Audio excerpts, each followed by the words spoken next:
Sir గొడ్డలు లాక్కోలేరా? పాత మాటలు రీప్లే. గొడ్డలి మొన్న అంతకుముందు ఏదో అన్నారు. సో గొడ్డలే వీళ్ళకు గుర్తు, గొడ్డలు గన్నులు అని ఒక చర్చ కూడా ఎవరో పెట్టారు. ఓకే, అలాగే కాంగ్రెస్ అధ్యక్షురాలు, రాష్ట్ర అధ్యక్షురాలు షర్మిల కూడా మీ పార్టీకి గుర్తు ఇదే పెట్టుకోండి అనేదో ఆమె ఎక్కడో అన్నట్టున్నారు. పార్టీ గుర్తు కాదు, పులివెందులకి అదే అవి గొడ్డలి అని పెట్టమని. అదే అవినాష్ అట్లా వీళ్ళేమో పార్టీకే పెట్టుకోమని కూడా ఇవన్నీ నడుస్తున్నాయి. సరే ఓకే. నిన్న మంత్రి నిమ్మల రామానాయుడు గారు సీనియర్ మంచి విధేయుడు తెలుగుదేశానికి, ఆయన సుదీర్ఘంగా మీడియాతో మాట్లాడారు. అసలు వీళ్ళకి వీళ్ళ సంస్కృతే ఇటు గొడ్డళ్ళు తుపాకుల సంస్కృతి, పరిటాల అప్పటి నుంచి వివేకానంద రెడ్డి అప్పటి నుంచి, తర్వాత రాజశేఖర రెడ్డి అప్పటి నుంచి సందేహాలు ఉన్నాయి, ఇవన్నీ చెప్పారు. నేరస్థ సంస్కృతి, అందరూ ఇది అవుతున్నారని. నా ప్రశ్న ఏమంటే, మీరు అధికారంలో ఉన్నారు కదా, మరి అంత విచ్చలవిడిగా గొడ్డళ్ళు వీటన్నిటితో చెలరేగిపోతుంటే ప్రభుత్వం వారు దాని మీద దృష్టి పెట్టే బదులు మీడియా కాన్ఫరెన్స్లో మంత్రులు మాట్లాడితే నేరస్తులు అదుపులోకి వస్తారా? పైగా అధికార పార్టీ, గతంలో అధికార పార్టీ కూడా, మీరు ఇప్పుడు అధికార పార్టీలు ఎందుకు మాట్లాడుతున్నారు అంటే, ఒక విధంగా ఇందాక మనం బావిగన్ అన్నట్టే ఆ బావిగన్ను జగన్ ఈ రెండు విషయాలు చుట్టే చర్చలను తిప్పటం. నేను ఒక అంశం అడుగు చెప్పగలుగుతాను సాధికారికంగా. నేను చంద్రబాబు నాయుడు గారికి చెప్పాను ఎప్పట్లో 10-12 అప్పుడు, సార్ జగన్నామ స్వామి లాగా పొద్దున్న లేస్తే వరుసగా టీడీపీ వాళ్ళు ఒకరి తర్వాత ఒకరు, అప్పుడు జగన్ ఏమీ కాదు, ఇప్పుడన్నా కనీసం మాజీ ముఖ్యమంత్రి, అప్పుడు ఎంపీ, అది కూడా కేసులు, ఎందుకు సార్ అంత ప్రాధాన్యత అని. నేను జగన్మోహన్ రెడ్డితో ఒక్కసారే, అది కూడా ఒక ఎడిటర్స్ కాన్ఫరెన్స్ లాంటి దాంట్లో ఎప్పుడో కలిసినప్పుడు చెప్పారు నేను, సార్ తెలుగుదేశం వాళ్ళేమో కానీ మీ నోట్లో మీరు 5 నిమిషాలు మాట్లాడితే 4 సార్లు చంద్రబాబు నాయుడు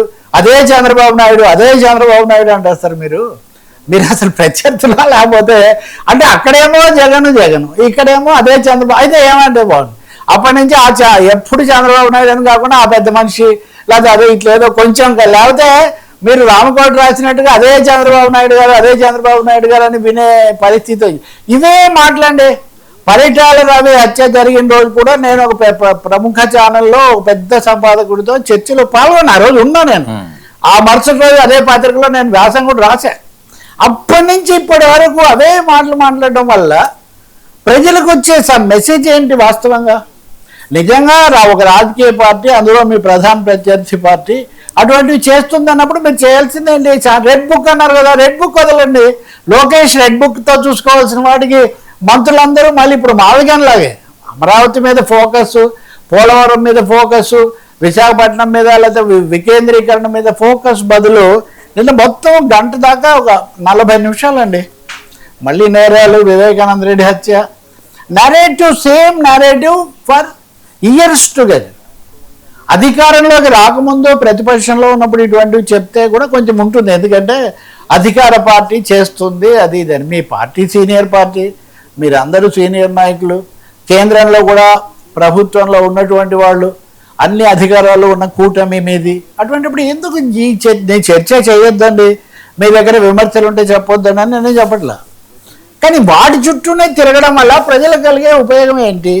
పోనీ అరికట్టడం ఏమన్నా జరుగుతుందో? భయపెడతారా? ప్రజలను భయపెట్టాలి. అయితే వాళ్ళ దగ్గర గొడ్డళ్ళు ఉన్నాయి, వాళ్ళ దగ్గర తుపాకులు ఉన్నాయని భయపెడతారా?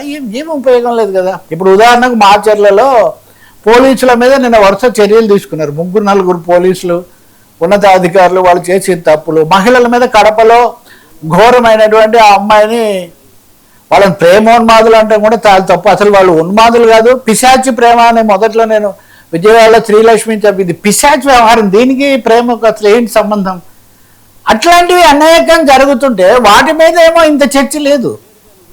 కాబట్టి మీరు ప్రభుత్వం వారు, ఏలిన వారు, ఎవరు తప్పు చేసినా, ఎవరి మీదన్నా మీకు సందేహం ఉంటే కేసు పెట్టండి, పోలీసులను పంపించండి, ఇంకా లేదంటే ఇంకోటి చేయండి. ఇప్పుడు అంతేగాని రోజు మీడియా కాన్ఫరెన్స్లు ఒకరి మీద ఒకరు. ఇప్పుడు మన మీడియా సోదరులు సాయంత్రానికి మాటకు మాట, ఆయన మాట, ఏమన్నా అసలు ప్రజల ఆచరణ బాట కోరుకుంటున్నారు. సంవేర్ ఈ గొడ్డళ్ళు, గన్లు, ఈ చర్చ కంటే కూడా నిజంగా ఉంటే చర్య తీసుకోండి, లేకపోతే you SIT down to business. Sir నిన్న రామానాయుడు అంత పెద్దది చెప్పడము, నిజంగా ఆయన పోలవరం చెప్తాడేమో నేను ఎక్స్పెక్ట్ చేశా. ఎన్నో ఉన్నాయి చేయాల్సిన తెలంగాణ ఆంధ్రప్రదేశ్ మధ్య పరిష్కారం కానీ ఉన్నాయి. కానీ కావాలనే బహుశా కూటమి కూడా ఈ అంశాల మీద ఎక్కువగా ఫోకస్ పెట్టకపోతే అసలు చర్చ ఎక్కడ వచ్చిందంటే జగన్ మళ్ళీ వస్తే రాజధాని మార్చకూడదు అంటూ తీర్మానం చేయడం దగ్గర నుంచి మొదలైంది ఈ డ్రిఫ్ట్. వస్తారా ఏం సార్, ప్రజలు అనేవాళ్ళు అంత చెవచచ్చి ఉంటారా సార్?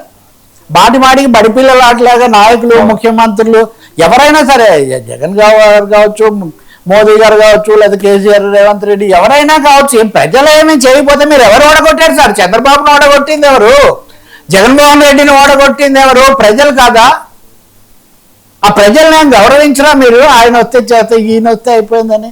కానీ ప్రజలు మిమ్మల్ని కోరుతున్నారు పరిపాలన సమస్యల మీద దృష్టి పెట్టండి అని.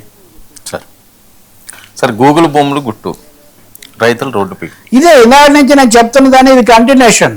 వైసీపీ వాళ్ళ ఎత్తుగడ వల్ల జరుగుతుంది ఏంటంటే ఇది క్విడ్ ప్రోకో. అంటే వాళ్ళను ఇబ్బంది లేని వీళ్ళకి ఇబ్బంది లేని వాళ్ళు నిజంగా మాట్లాడుతున్నట్టే ఉంటుంది. షాడో బాక్సింగ్ లాగా. ఆ విషయం మనం తర్వాత కూడా చర్చలోకి వస్తుంది. అది నేను నిన్న వ్యాసం రాసా, తమిళనాడులో బాక్సింగ్, బెంగాల్లో ఫిక్సింగ్ అని. చాలా ఫైట్ చేసినట్టు చివరికి ఏమీ ఉండదు.